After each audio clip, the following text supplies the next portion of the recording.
Well, welcome everybody to March 20th City Council meeting, City of Larkspur. Let's start with a roll call, if we may.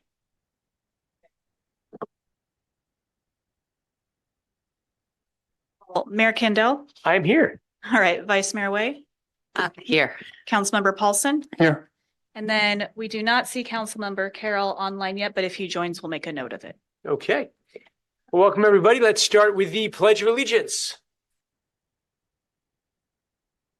Pledge allegiance to the flag of the United States of America and to the republic for which it stands, one nation under God, indivisible, with liberty and justice for all.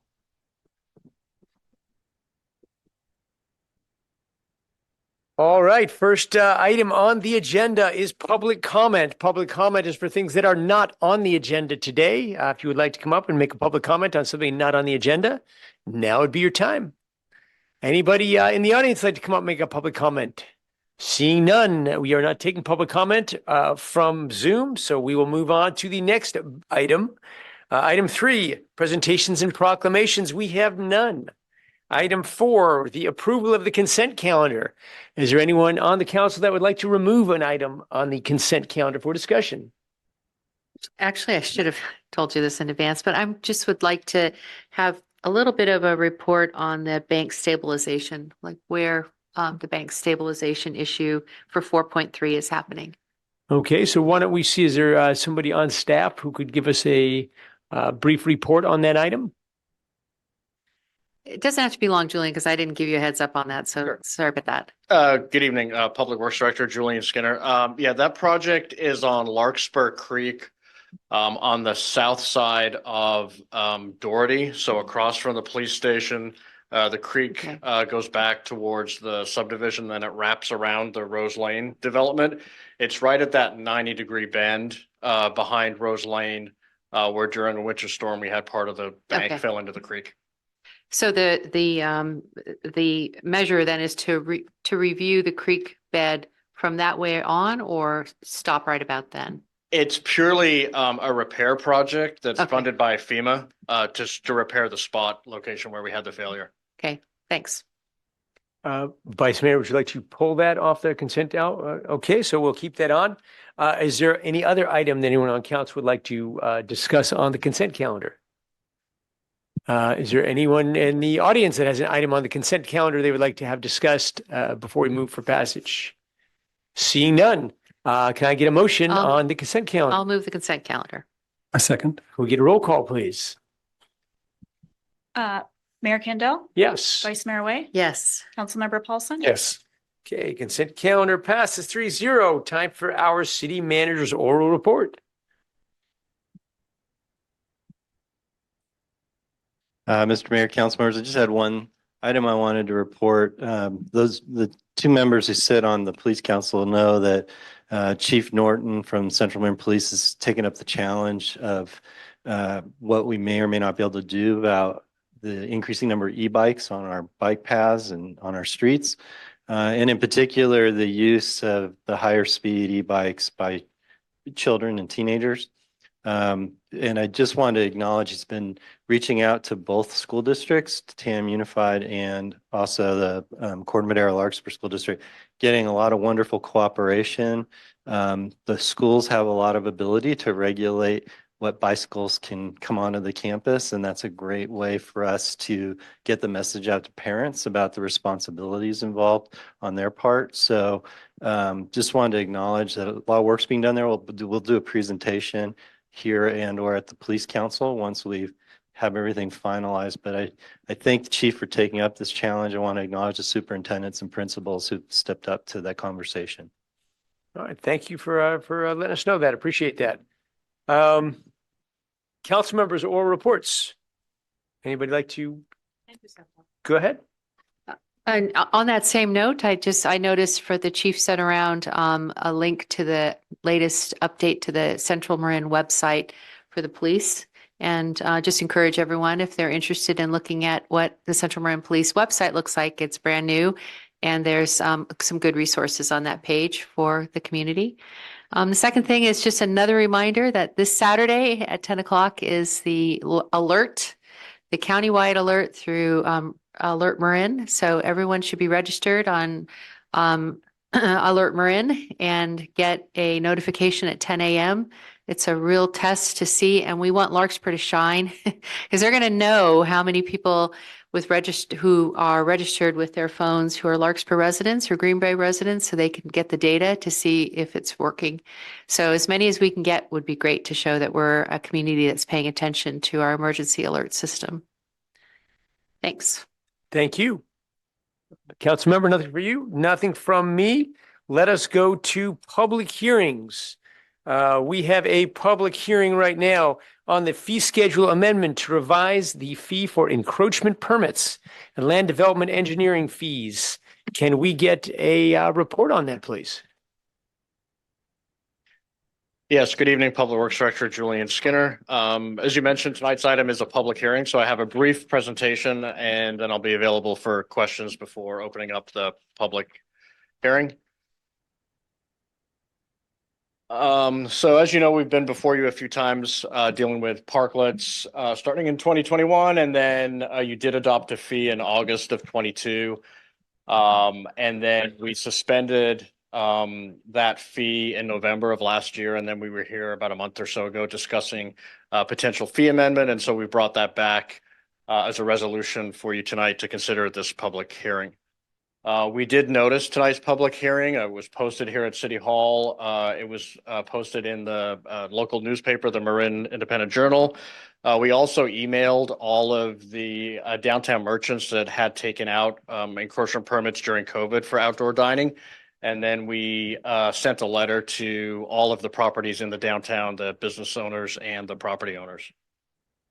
And again, this is the highlights of our parklet policy. And so these are the two items that we looked at our last meeting. And tonight we're focusing on the on a public hearing for amending the rental fee for the use of outdoor right of way for dining. And I'm sorry, before you go on, could you go back to that last slide for a second? So you said we're having a hearing on the rental fee. Are we also allowed to discuss the Magnolia Avenue only issue? We can. We got feedback from you at the last meeting that you were okay with expanding to the side streets. And so I have included that. It's not part of the resolution for the fee, but we can take that direction from you to amend that part of the policy. Okay. And I'm also interested in the last one that has to be approved by the property owner. Is there any reason we can't discuss that tonight as well? That wasn't agendized, but you can provide that direction to me and we can use that moving forward with the encroachment permit process. I think to put it another way, you can touch on anything about the policy. I think if you go outside the ones that are highlighted there, we should let the community, particularly the affected businesses, know and then come back with that additional change. So you could give us some direction tonight on anything in the policy, but we'd want to take those elements and at least let them know. Okay. Thank you. Sorry for the interruption. Go ahead. Okay.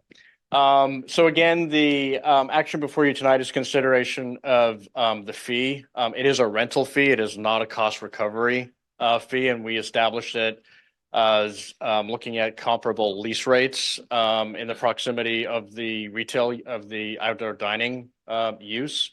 And the current fee as it is just a rate per square foot. There's no consideration of whether parking spaces are impacted or not. I'm sorry, Julian, can you go back to that last slide real quick?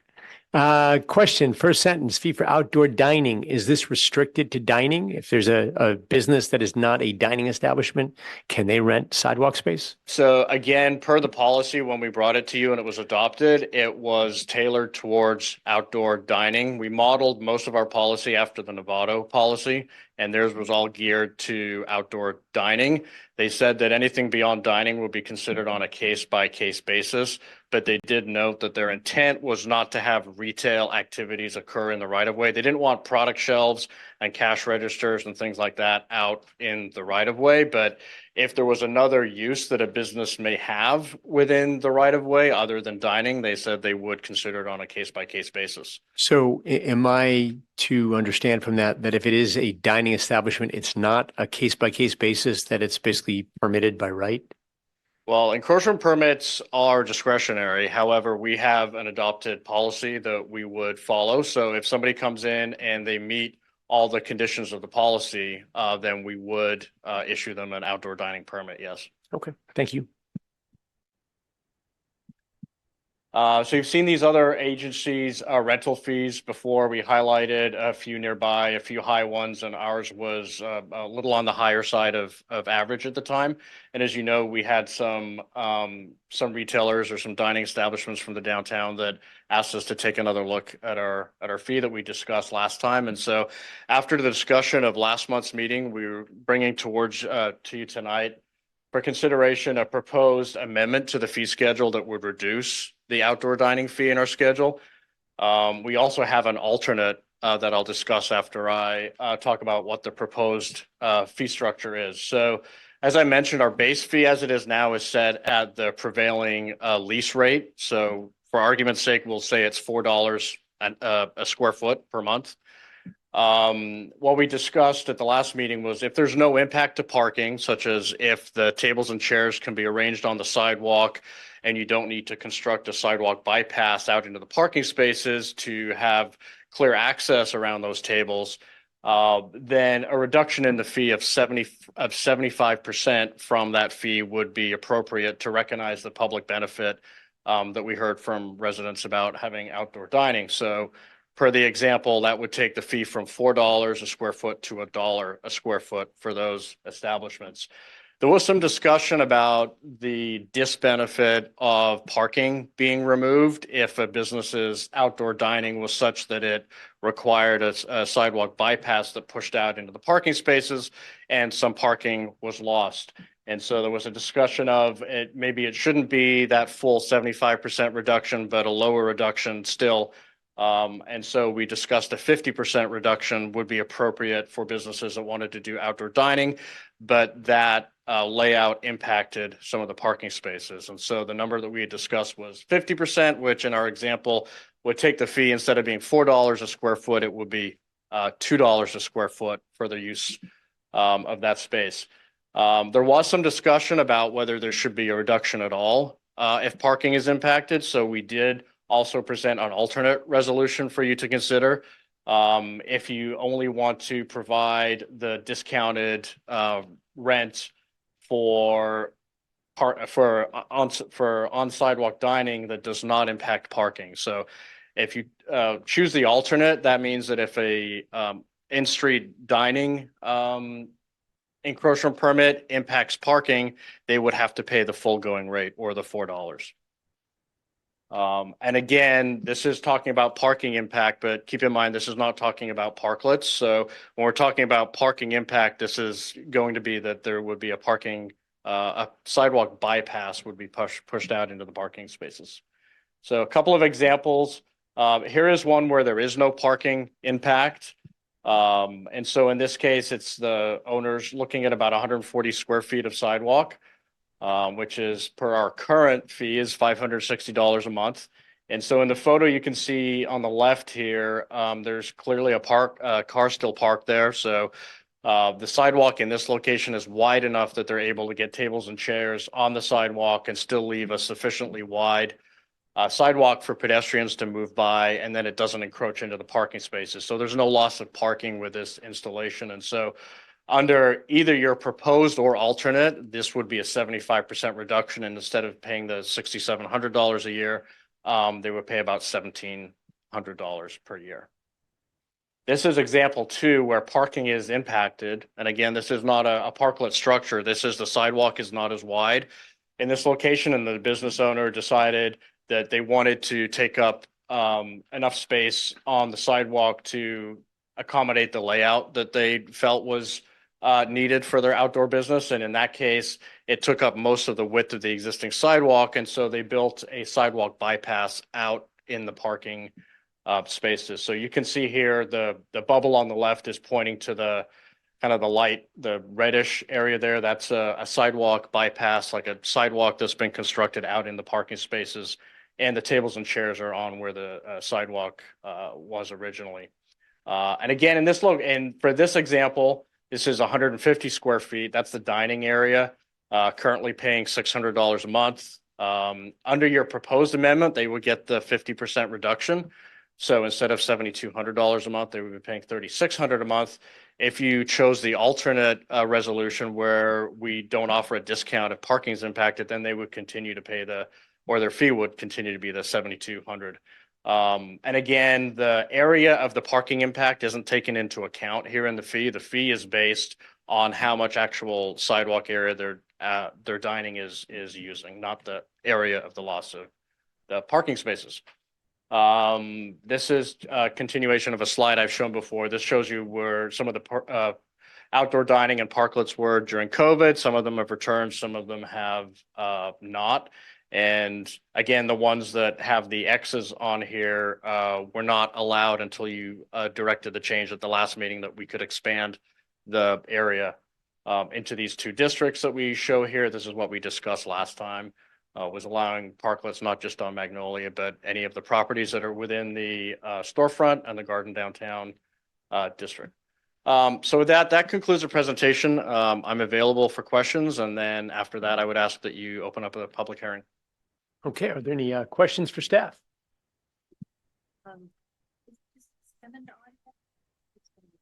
No, we texted him. I'm with you. Any questions for staff? If you have questions, don't need questions. Yeah, I just, from the last meeting to this meeting, was there any opportunity for any further outreach to any of the merchants, or did any of them reach out to you? I emailed all of the businesses that had taken out outdoor dining permits during COVID. Didn't get any further inquiries or questions from any of them. And then we did the mailer. So every business downtown was sent a letter. And I didn't get any questions or comments. And on the map that you show just one in process, the 0, so that would be that map. Yeah. On the far left, the legend says that letter O is in process. Yes. What stage of that process is that? Is that for outdoor dining on the sidewalk? That was outdoor dining on the sidewalk. And in that location, the sidewalk is similar to what the width is at Pico's. Right. But they were trying to not do a bypass and just have a minimal amount of chairs. But there is an ADA parking stall that's in that location. Right. So we were doing some research to see how the ADA parking stall would impact their ability to have outdoor dining there. And then once we suspended the fees, we haven't gone back but we will have to go back and look at that once we establish the fee and we do the outreach again to the property owners to see if they're still interested. If they are interested, is there a way to relocate that parking spot to the opposite side of that driveway? So that is one thing that we did look at when we started to look at this. There is an issue in that there is a street light adjacent to that parking space, and ADA spaces are required to be completely free along. So we've been looking at ways to maybe rearrange some of the parking there if we were to relocate that ADA space, but we haven't finished that analysis yet. And then my last question is, you have one pending permit, which is the yellow box on the far right. Yes. What kind of stage is that in? Is that going to be one that is seeking to use a parking spot, or is it for a bypass, or just to be sidewalk? At the time, they were not. They were just looking to put the tables and chairs out on the sidewalk, but their preference was to have the tables and chairs out at the curb line because there's a tree there. Mm-hmm. So if they put the tables and chairs up against their building and with the tree there, it made the sidewalk really narrow. So that one didn't get resolved at the time when we suspended this. But again, we'll have conversations with them again if we adopt a new fee and we do the outreach again to the businesses. But they abandoned their proposal at that time. Okay. That's all for now. Do you have any questions for staff? Not right now. Okay, let's open this up to public hearing. And this is the point if people from the public would like to come up and address this issue. Please feel free to join us and let's hear what you have to say.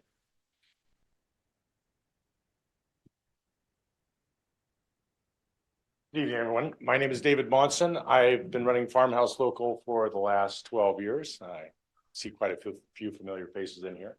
I'm also the new property owner. So as of last October, 2125 Ward Street is now mine. So I did get all of your emails, Julian, and I've been remiss in my contribution here. So I apologize, but I've watched this fee amendment kind of unfold. And I have to ask myself, who benefits? Who benefits from these fees? I mean, I walked up and down Ward Street today, and there were 12 different obstacles in the right of way just between Bank of the West and the Silver Peso. Some of them are closed. There's a vending machine. There was potted plants. There's my sign. There was signs from Compass. And it feels like the right of way has a lot more in it than just tables and chairs. Now, those other items do not contribute to the downtown area in the same way that tables and chairs do. All of the great cities and all of the great townships have lively outdoor dining. It's one of the hallmarks of a great city. Even when they put the clothes rack outside or St. Patrick's puts items out for free on the sidewalk, people are engaging. And that's ultimately what we want as a community. I want that as a restaurant owner. I want all of the businesses to thrive, not just mine. This, to me, feels a little targeted towards restaurants, which I don't think is necessarily fair. And on top of it, like, what are we expecting to generate in revenue out of this fairly minimal amount of rental? Is the rental annual? Because I certainly only use outdoor dining during COVID for 4, maybe 5 months. I know David at Burritoville does the same thing. So maybe 4 or 5 months you can use it. It's either raining or it's too hot, whatever the case may be. So am I renting the rental space in front of Farmhouse Local the entire year? What about the other businesses that are also putting items that are for sale in the public right of way? Why is it that restaurants are getting singled out? And again, I'd like to reiterate that the contribution that restaurants make to a lively downtown is well known. So that's the public right of way and the chairs. The parklets I have a completely different take on. I did not build a parklet. I'm not in favor of parklets. I think they hurt all businesses by taking away parking. Parking is always going to be limited in a downtown area. And taking up 2 parking spaces, even if it's 2 for one business, is not fair to the adjoining businesses. I don't care if it's a restaurant or not. I don't think that's fair to the community as a whole or to the businesses that surround it. So I guess I would just like to conclude by saying, I appreciate being in this city. I really do. I think this is a really, really great town. I'm really happy to be a part of the community. It's the first time I've ever spoken, so I'm a little nervous. I never get nervous, but here I am. But, you know, I also live in San Rafael, and San Rafael has a lot of bad policies. They just do. And I'm not going to go down the list, but it's just not friendly. And I often ask the question, who benefits? So I'm asking you for this fee for restaurants, who benefits? What exactly are you trying to make in terms of revenue out of this? What are the administrative costs? And what's the deterioration in quality of life for our residents and for our businesses if I don't do it, David doesn't do it, and the other merchants don't do it? Because I'm not going to pay to be on the sidewalk. I'm just not going to do it.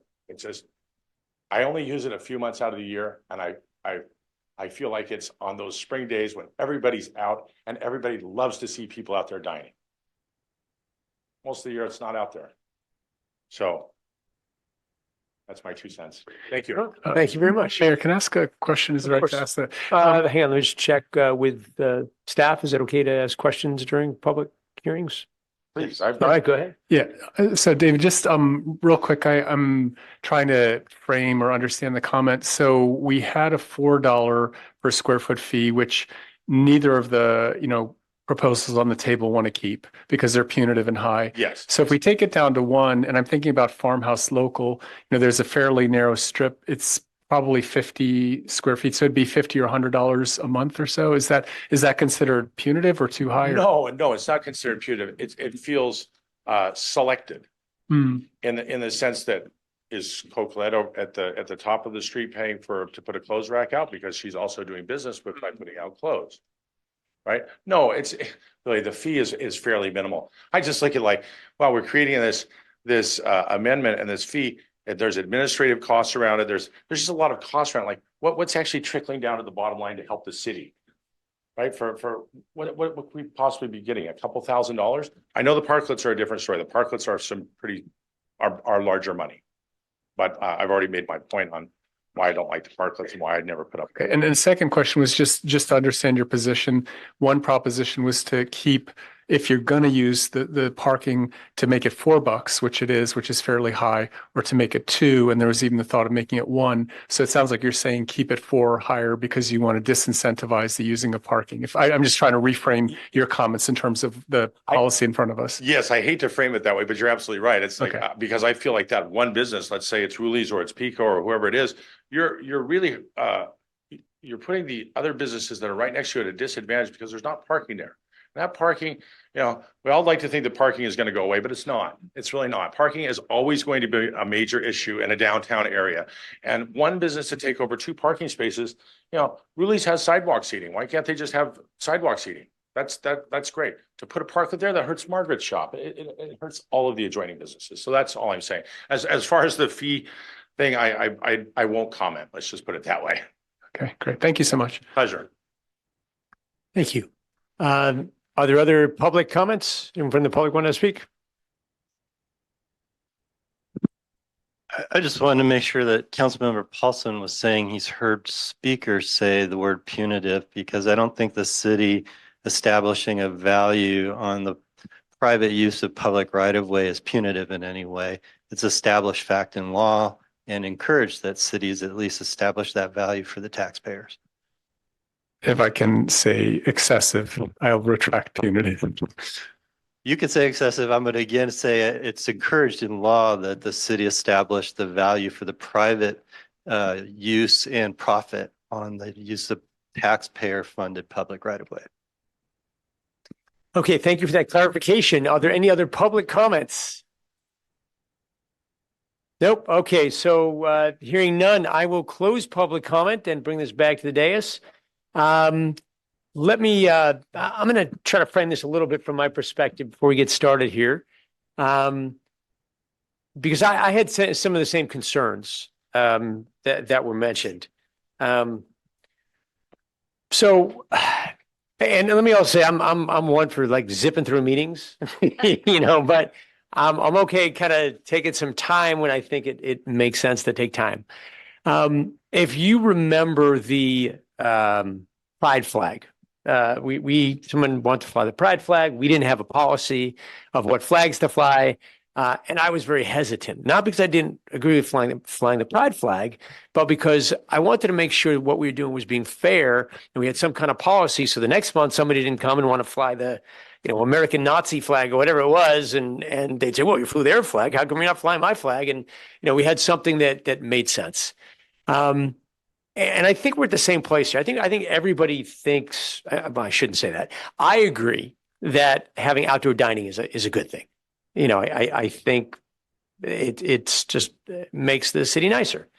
But there are questions which were brought up, which I agree with, which is, I think $1 a square foot is a reasonable fee to charge for, we have public land basically that we are giving to a private company for that private company to make money off, right? When they sell goods on the sidewalk, the money doesn't go to the city.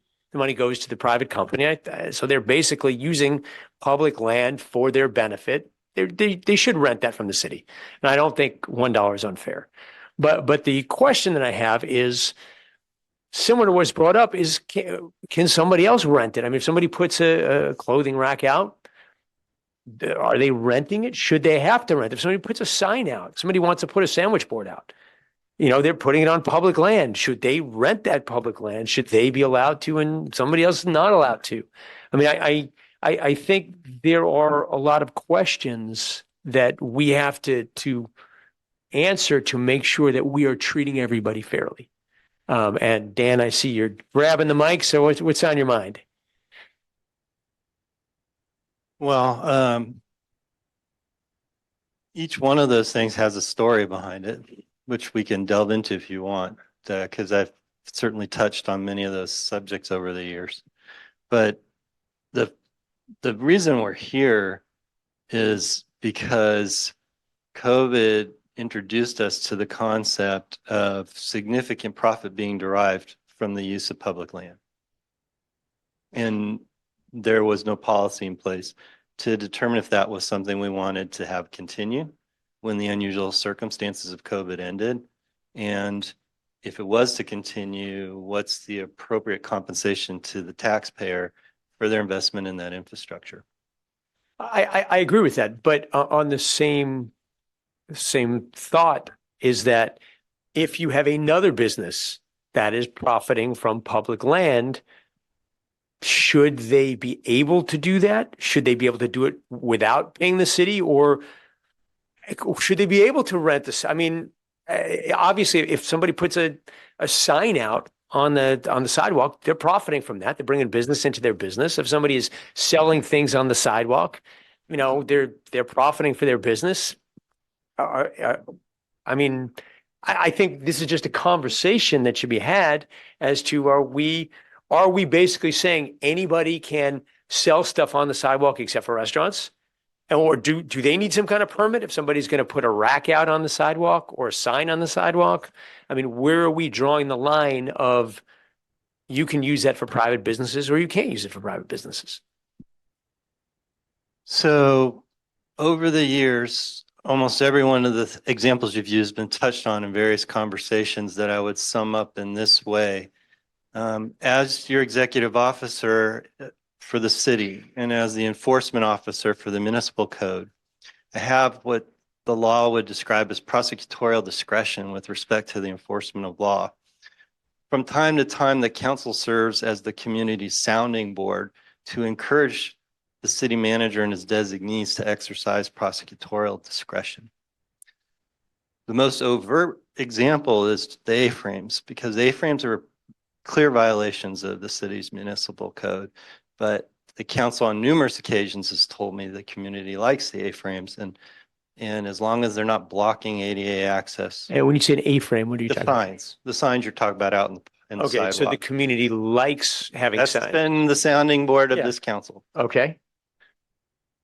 But they are actually code violations, and if you told me the community hates them, I'd probably go enforce the municipal code differently. And that's how we work. That's how we operate. And so a lot of these businesses, when you're describing that they put merchandise out against their wall and they're not affecting the public's use of the public right of way, we exercise that prosecutorial discretion. The parklets and the outdoor dining that we're here to talk about tonight are interfering with the public's enjoyment of the public right of way. So you have to make a policy about that of some kind. Okay, so let me ask a question, and I'm sorry, if anybody, feel free to jump in. I don't want to. But I think to your point too, is that we're looking at more permanent to semi-permanent structures. While an A-frame sandwich board to advertise a business is a removable structure taken in at night, et cetera. And I mean, I see your point. I think we need to make a decision on this and then possibly bring up other types of potential obstructions to walkway patterns and stuff. But let me ask you, and Yeah. again, I don't have an answer, but if you look at the picture of Ruli's, Yeah, right, they're not blocking the sidewalk. You can walk by it.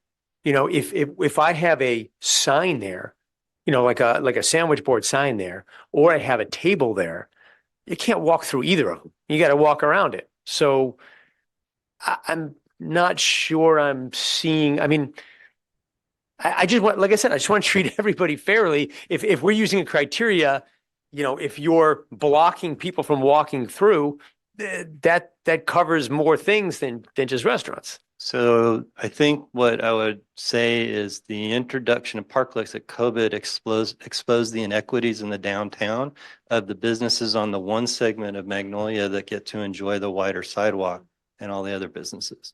And so part of the challenge that we're wrestling with here is how to correct for those inequities. Well, but I don't know if it's necessarily our job to correct for inequities, only because people are choosing to rent or own private property that either has a bigger sidewalk or doesn't have a bigger sidewalk. When they moved in, it either had a bigger sidewalk or didn't. I'm not sure we are supposed to come and say, oh, you rented a place with a small sidewalk. We're going to play Superman and give you extra space to be fair. Well, no, you need to make a decision about what you're going to allow private enterprise to do with public space. That's the question that you have. My interpretation of the debate that you've been having is how do you do that fairly for a renter who enjoys a larger sidewalk versus a renter who can only accommodate outdoor private enterprise by taking over a parking space? How do you, or do you not? You could decide you don't want to do that, and only the businesses that enjoy a wider sidewalk should be allowed to use it. That's your policy decision as a council. That's not where you've taken this discussion to date. So if you're taking it there now, that's your decision. Well, I'm just expressing my concerns that I think we should talk through before having a policy. So Yeah. So if I can try to summarize what I think the mayor is saying. So I see that there's an intention and a consistency principle here. So our intention is to make the downtown lively, to encourage merchants, to do all the benefits of outdoor, anything dining or retail, to the extent that we can. And what we've put, from the last discussion on the table is a fee reduction of $4 to $1, which I think will accomplish that. Now, to go over to the consistency argument, Julian, I don't know, in your deck, we were only talking about dining policy, and public comment and all that has brought up retail and other things. And I'm wondering if that is something that needs to be agendized, if we're going to, vote or move anything. But to reflect on what it is, I think, Dan, you're talking about one thing, which is, the difference between Pico and Rulli's. So Rulli's has a wider sidewalk. They're dealing with a different, right of way, and they can afford to not have a parking spot taken and accomplish the outdoor dining, which would be harder for Pico. That's just in the layout of the sidewalk. But for consistency, if we have a 3x1 foot sandwich board, what we would be saying, which is really a token, is to the public, we'll be charging you $36 a year to do this. And that would make it consistent. And I think that it seems like that would possibly address the public, which is say, look, everybody's equal according to the new policy, which intends to reduce from 4 to 1. And if you're not going to, I have a caveat. I don't totally agree with your representation. Okay. I can go to any business that puts an A-frame out and order them to remove it. So if the public has a need to enjoy that space at that moment, I have the authority to do that in that moment. But if the city's entered into a lease, I do not have the authority to simply point and say, get off of the public right of way. so that's the code violation part of it, right?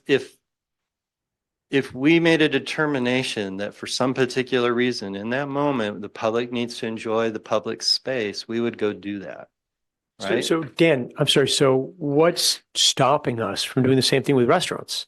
Just saying you can't have outdoor dining, but we're just not going to enforce it unless you piss us off, and then we'll tell you can't do it.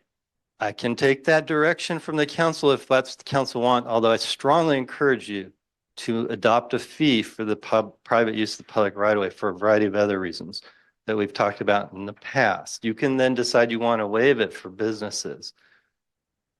If you say that's the policy, if you say that's the policy, the only restaurants in the only business in downtown that get to do that are in that segment of Magnolia, because almost nobody else can achieve proper ADA passage in almost the entire downtown and have outdoor dining except a restaurant on that stretch. You just heard Julian tell you that the yellow box was a business that's interested in putting seating out, but the layout of the tree, it doesn't allow for it. Pico can't do it unless they can go out into the parking space. They just can't. can't achieve that legal requirement. So you can do what you want to do in terms of the policy, but you need to think through what the consequences are. I agree. I mean, I think that's the purpose of this conversation, is to kind of think through these issues. Yeah, I'd like to, I hear what you're saying with what about all the other places in which private businesses are using the public right of way? But I think we need to narrow down and get this situation dealt with and resolved. And if we want to, in other times, have a further public works discussion about other types of outdoor retail, maybe, you know, a sidewalk sale type of thing, I think we can table that for another day. I think our merchants who have the outdoor dining, which has been an issue going for a long time with us, deserve to hear our answer, what our policy is on this, and get that over with and move on for what we're going to do with this, set a policy for this, deal with the other concerns that you have, because nobody has raised them as an ongoing issue. Dining has been raised as an issue. Outdoor dining has been an issue for 2 or 3 years now since COVID. We really haven't heard of any concerns about the other ones you're expressing, but we could address those additionally at a different time. But I'd like us to focus in on this and get this resolved tonight. So two questions for clarification. Just to tail off Catherine's point. So we do have a public hearing that we are, you know, deciding on essentially, you know, if the two options, we could vote tonight and implement those, and then could we amend them for, you know, other things like retail? That's procedurally okay?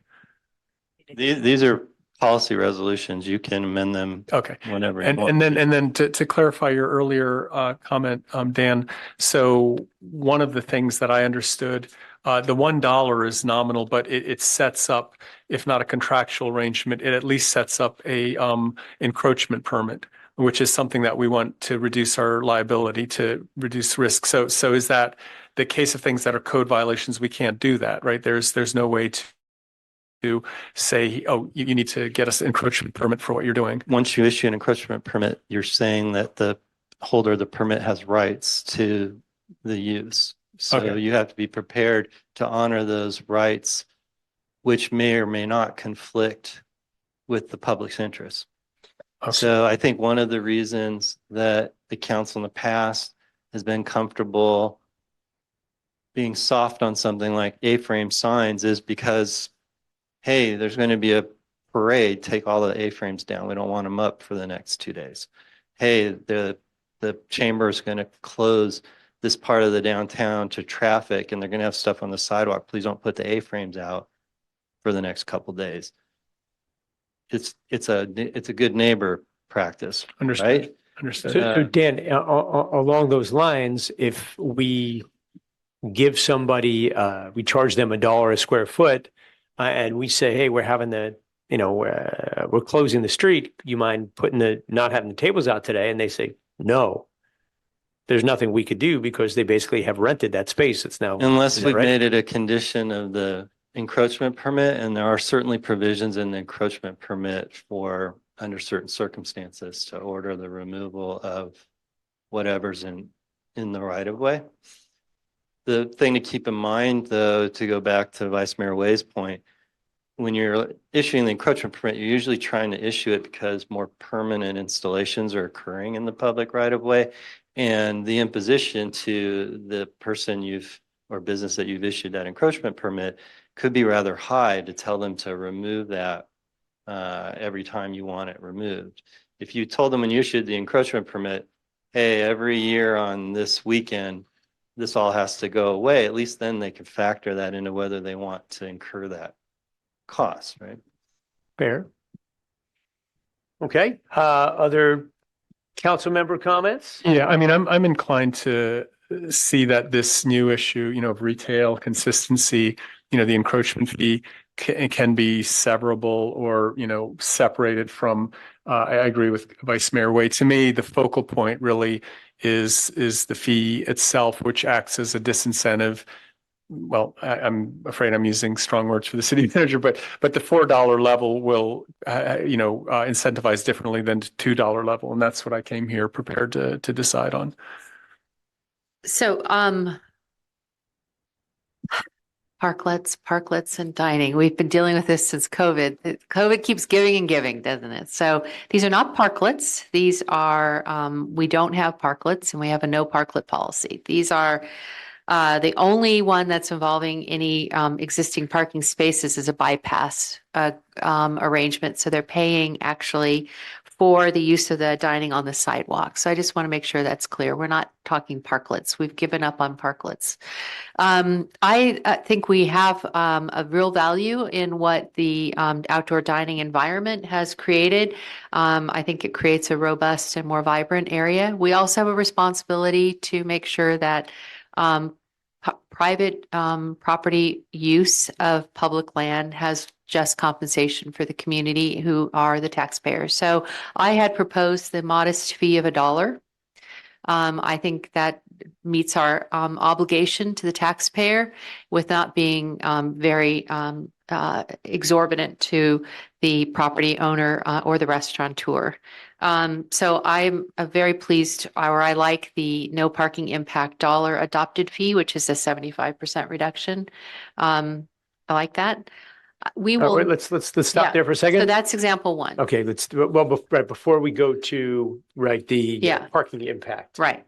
Catherine is in favor of a $1 fee if it doesn't affect parking. Gabe, do you agree? Yeah, if it doesn't impact parking. I agree. Okay, so I think for direction for staff for that one issue, I think we're all in agreement that that is a fair reduction. We don't have a resolution written up on that, do we? Well, you have two resolutions in front of you. I also want to remind you, you're using the dollar amounts for the convenience of the discussion. 75% The discount. policy says that the Okay. Public Works Director is supposed to calculate the prevailing rental rate in the downtown and use that as the base. And so you've been. And the example was $4 before. Well, the current rate we calculated was $4. So So a 75% discount is what we're Right. agreeing to. Okay, I think we are all on the same page with that. If everyone is good. Okay, next issue. Yes, so parking. Hi. Parking, we will never have enough parking and we will never have enough convenient parking and we will never have enough parking because we have 100-something-year-old town in which the road in front of this building was a horse trail. So, and we will never have enough to satisfy the demand. We're not a suburban community in which we have acres and acres of parking. That's just a reality. And we're never going to accommodate everybody's parking needs. And I agree, it's frustrating to not have parking sometimes. I agree also that convenience is wonderful, but we're not going to have great parking. And I don't want to lose the vibrancy of having all of these people engaging in conversation and shopping and being patrons of our downtown business for the sake of 2 parking spots that I don't think are as valuable as resources as many of people are claiming. So although we are taking some parking, I don't think that it requires that we have a 50% reduction. I'd like an even bigger reduction for parking too, but I don't think I'm going to have the support for that. But I do realize that parking is a concern by a lot of people. So the option 2, which has example 2, which does have a proposed amendment of a 50% reduction, I think will be the compromise for people who have parking concerns that are much more highlighted than mine are. But that also includes allowing a business who has the constraints within the sidewalk format to be able to engage with some outdoor dining. So I would agree with example 2. Okay, and Gabe, I'm going to ask your opinion in a second, but before I do, let me ask, how long are these permits or leases with the business owners? A year? Yeah, we typically renew them annually. So we would have the option hypothetically, if we were to, say, hey, everybody gets 2 parking spaces and everybody did it. And then there was no parking and it turned out to be a disaster. The next year we could just not renew them. We wouldn't have any liability for people who dropped 20 grand building bypasses and all that stuff. Is that accurate? you would not have any legal liability, correct? Would we have moral liability? Are we like, are we telling people or giving people the impression? I think the term that came to my mind was political liability, but that's for you to figure out. All right, so that's my concern is that because we do have limited parking, that a lot of people are going to choose this option and it's going to actually make the city less vibrant because less people are going to be able to get here. I don't know if 2 or 4 parking spaces is going to make the difference, but But go to, ahead. but to that point, Julian, are you hearing from any other patrons and business owners that they're intending? From what I understand, you haven't heard from any of them that they're intending on using the bypass strategy to take for more outdoor use and using parking spots. At this time, over the last, I would say 6 months, the only business that has indicated that they may want to pursue outdoor dining that would impact parking would be Left Bank, that have said if we expand the area to include the side streets, then they would reconsider doing outdoor dining that may impact parking. The other businesses, Mag's Yogurt, that had a structure that went out and took parking spaces. At the time when we imposed the fee, they said they weren't interested anymore, and I haven't heard from them since. All right, Councilmember Paulson, what's your thoughts on this? Yeah, just real quick. So the way we have this, I just want to clarify. So with parking impact, I mean, this is across the board. The resolutions as written, I didn't quite remember. There's one that says go to a 50% reduction, another that says go to a 75, or is there one that what would I? There's no reduction. One was 50%. Right. So the main resolution is no reduction. Sorry. I got you. The main resolution is you would also have a 50% reduction if parking is impacted. The alternate resolution says if there's a parking impact, then there's no reduction and you're only approving the 75% reduction when there's no parking impact. That's the alternate. But the main resolution that's in front of you is the 75% and the 50%. And let me just remind council, we don't have to pass these resolutions as written. If we decide we want to make modifications, we can do that. Yeah. You don't just have choice 1 or 2. No, I mean, my quick summary is that we've looking at supply and demand curves. I mean, we've had the $4, let's call it, and nobody stepped to the plate. And now if we go down to 2, it sounds like some businesses may. I mean, I share the concern, that was brought up by the public that, these parking spaces are important. I agree we're never going to have enough, but I've now during the day gone to Ruli's multiple times and the spots do matter and they are a convenience. They do create more traffic for all the retailers and the restaurants. So I'm kind of, currently thinking if we do go to the 50% reduction, call it $2, we open the door to some more people doing it. And if we see a lot of impact, we have the possibility of, revising in a year, because it's not permanent. So I agree the vibrancy and the outdoor, dining is really something that a lot of constituents have told me they like. And I want to honor that. And at the same time, I think the parking for many people is important, but it's such an unknown whether we'll lose 2 spots or 4 spots. I mean, we saw 9 possibilities. Let's say half of those go, then that's a loss of 8 spots. I think that's significant on that retail strip. And I'd want to disincentivize that to some extent. So Proposed rental fee structure, the top one is what you're interested in. Well, I'm sort of Yeah. tossing back and forth the pros and cons. I'm saying the reason I'd like to keep it at 4, if there's parking impact, is for the reasons that, you might lose, 8 spots, which would be a lot, I think. Okay, so let me ask a question to staff. Is it possible to have a resolution where we cap the number of permits we issue on Magnolia to hypothetically 2? So we say, hey, we're going to try this. We're only going to give out, we're only going to get rid of a maximum of 4 spots.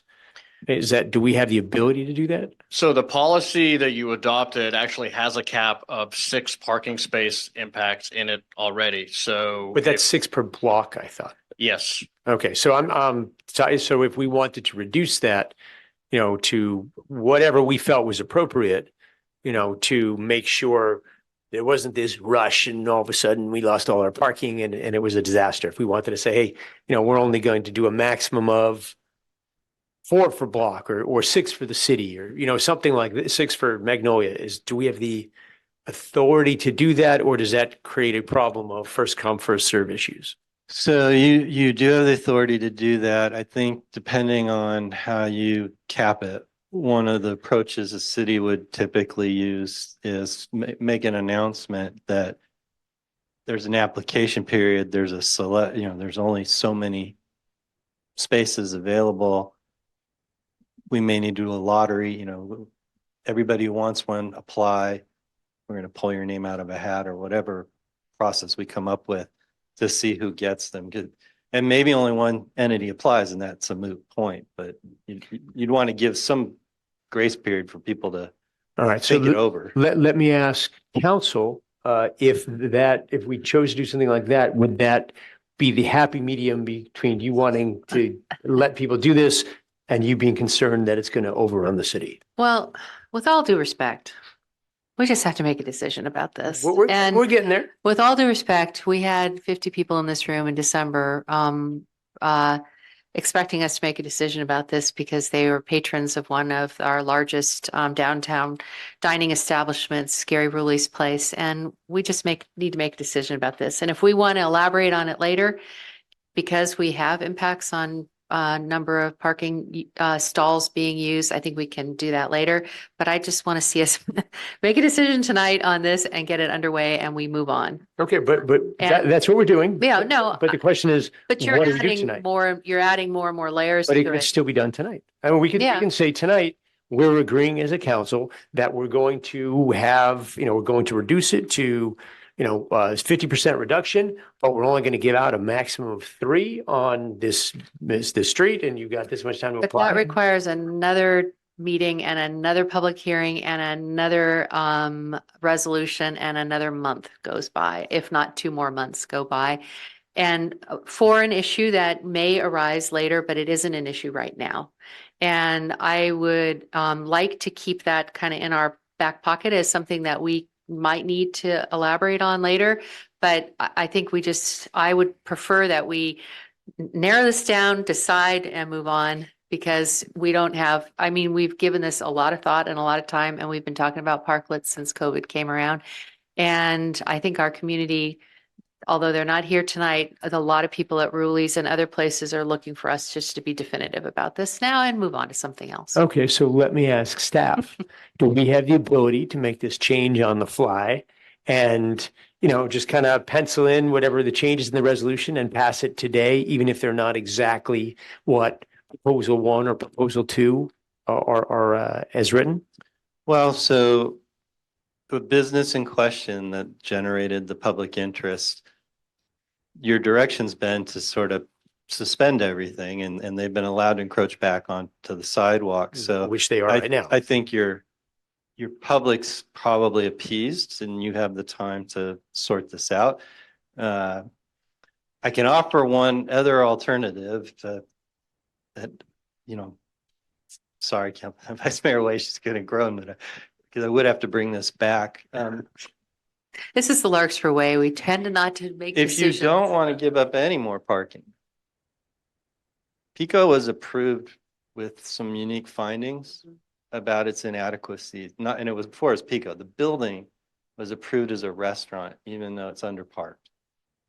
And if you go back and look at the approvals, there were a whole bunch of ideas in the approvals that didn't really materialize. You could revisit Pico's approval and say it's okay for them to do what they're doing, and we're going to charge them a fee for what they're doing. And then we're going to charge, we're not going to charge our rate that we've established for use of public right of way. We're going to charge a nominal fee to anyone who encroaches into the sidewalk but can still maintain a compliant path of travel. And you could call it a day and nobody else could use a parking space if you're worried about parking. Right, yeah, so it's right. There's a choice, or if we just leave it at we don't do a reduction, we do the alternate. I would be surprised if people applied because they haven't to date. So we could just leave it with the 75% reduction on the sidewalk and a 0 reduction for people who affect parking, if that's what we're choosing to do. I'm hearing that part of us want to it's worth it for the limited loss of parking for the public benefit of having it on the sidewalk.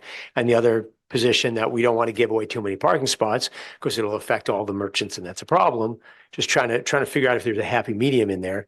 And I think maybe that happy medium, if we could do it, would be, we're going to we're going to reduce the fee to 50%, but we're going to limit the number of parking spaces to whatever we feel is appropriate and call it a day, write it up, sign it, and we're done.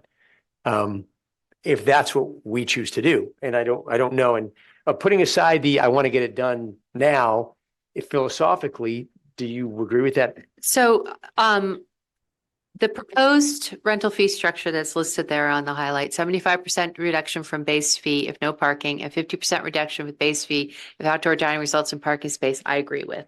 And I'm ready to go with that one. I hear what you're saying about what potential parking impact that may lead to. And I believe if we do see that as an issue coming forward, we can amend things or we can add to an ordinance later and open up another public hearing for that. If that becomes a problem, I don't imagine it now because in 2 years since COVID has gotten better, we haven't had any new resurgence of wanting to engage in outdoor dining except for these two places. So, So- let me ask Yeah. staff, hypothetically, we do what Catherine was suggesting. We do the 75%, 50% reductions, and we get 12 applications in. And everybody wants to get rid of parking spots, and and according to the code, we do 6 per block, but we don't really want to do 6 per block, but they got their applications in when the law was what it was. Can we then say, well, never mind, we're now going to go back and we're not going to accept your application because we're suspending this and lowering the amount that's issued? Can we do that?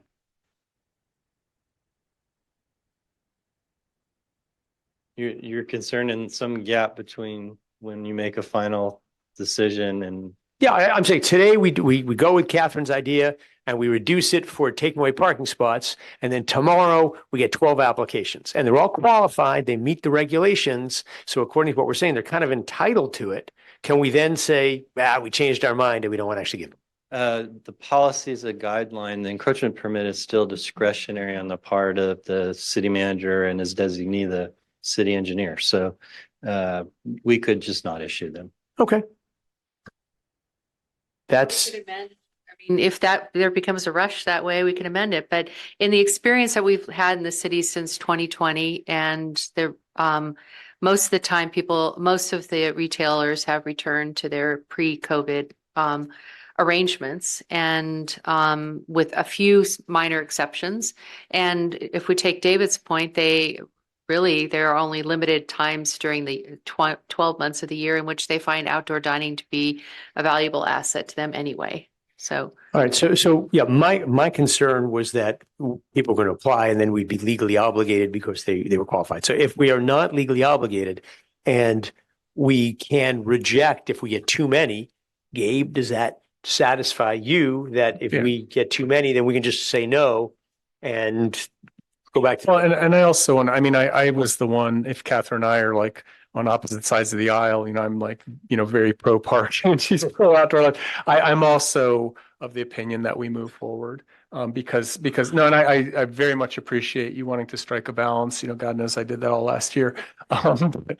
But I think probably at this point, the price differential, I don't see a rush to the gate. And if I understood the city manager, we do have a limit already. That'll be granddaddied and it will be part of this policy, right? So if we will limit it to 3 spots a block.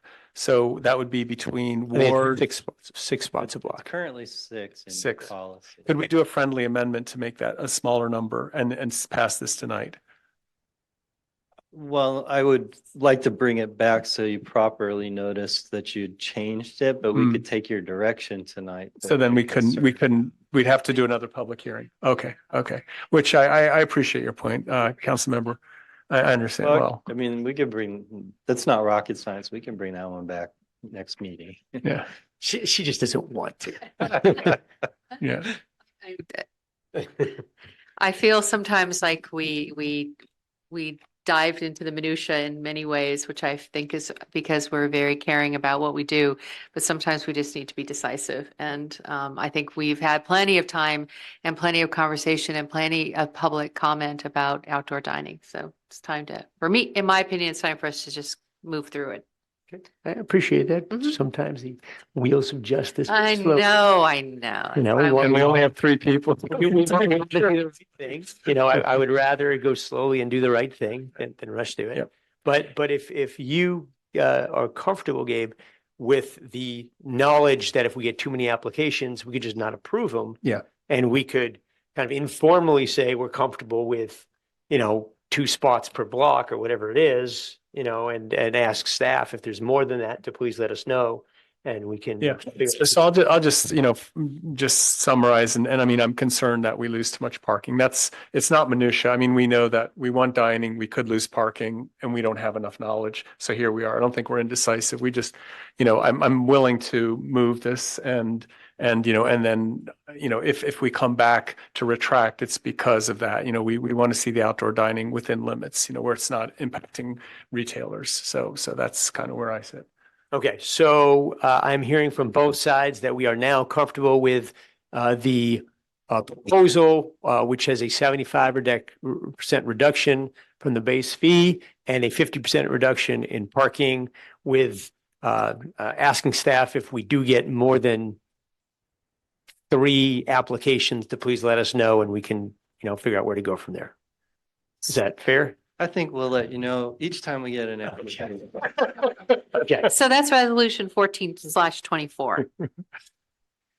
okay. Are we So- correct with that? That's 14/24, not the alternative one. Correct. So before we move that, let me ask, as far as the other issues, the allowing outside of Magnolia, is that already included? That I wasn't present the last meeting. That's part of this. So if we pass this, it allows people off Magnolia to apply and receive these permits as well. Is that correct? So we got direction and so we put that up there so you could do that. Okay. You know, So we're that's the able to one do that. other item we gave you the power to, for Okay. this hearing. So do we have consent on the,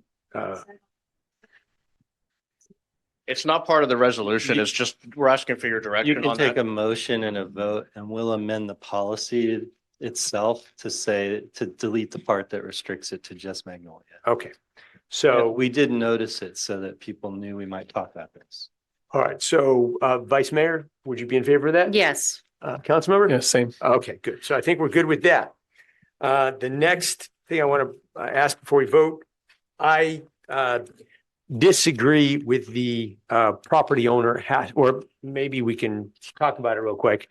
As far as the property owner, first of all, before I do this, do you want us to pass the other one first and then talk about this, or is this Probably part- because the third item you're talking about we is can't do that today anyway? you can give us direction to bring Got it. something. Yeah. Okay, so is there a motion on Yes. the first one? What would that I will move a resolution oops, should I wait, Janet? After all that, you got the number wrong. Oh, it's 14/24. No, you're right. I'm just teasing you. I'll second that. Okay, we have a motion and a second. Is that motion okay for our city attorney? Do we make that clear? 14/24, is Yes, that you're- right? We've got, you. Okay, can we get a roll call, please? You actually don't need to do one, right? Do the roll call. Because Councilmember Carroll's not with us, you can just call for a vote. Oh, Okay, let's all in favor say aye. hi. Aye. Okay, passes unanimously. All right, now, having said that, the next issue I just wanted to discuss, and again, I'm sorry for I am enjoying this. dragging this on too long. At some point, we said that a property owner has to give consent. I think there was a limited circumstance that we were dealing with at the time, and I don't necessarily agree with that. And I would like to talk about council, see if I'm on my own on this. I think the issue was there was a property owner who also had apartments above a parklet. I think the property owner is not the owner of the right of way. I don't see why that person should have veto power over what happens on the public property. I also think if you say he has a right because there are apartments there, then you're opening the door. And to be fair, you have to say anybody who lives above a restaurant that applies for this should have veto power because they're the ones who are affected by it. If we want to do that, so be it. And we want to say anybody who lives above a restaurant has to approve before they're allowed to have outdoor dining. But if we're not willing to do that, I don't see why we are giving the property owner, more power than the tenants, or somehow giving the property owner that power. But I am willing to hear if people disagree with me. Looks like Julian's moving the microphone closer to him. I was just going to say that part of the policy is consistent with all the other policies that we reviewed when we brought it to you. And the history behind that is traditionally an encroachment permit is an agreement between a property owner and the city that manages the right of way. And in many circumstances, the property owner is technically the underlying owner of the street right of way. The city just has a right of way over it. So there's already a relationship between the property owner and the city for the right of way. Whereas the city has no association with the business owner or the renter, who only has an agreement with the property owner, but doesn't have any claim to the city right of way. Whereas the property owner, in many cases, technically is the underlying property owner of the right of way. Okay, So, maybe you can help me understand that, because I did not understand that. My understanding is the sidewalk is owned by the city, and that am I wrong on that?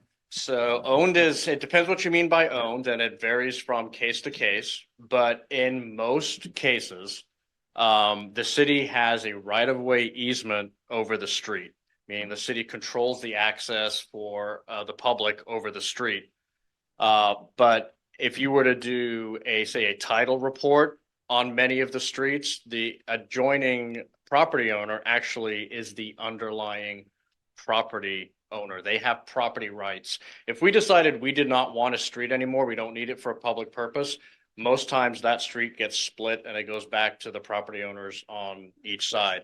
Now there's variations of that, and it's not 100% the case, but that's usually how it is. And so that's typically why our encroachment permits are with the property owner, and it's not a renter. So the issue is without property owner consent, it could be void, our encroachment permit, because they're a party in this, I don't know, it's not a contract, but the consent. Would that be void because the city has an easement? Can't they give that easement to the renter? We could, but many times the encroachment is semi-permanent.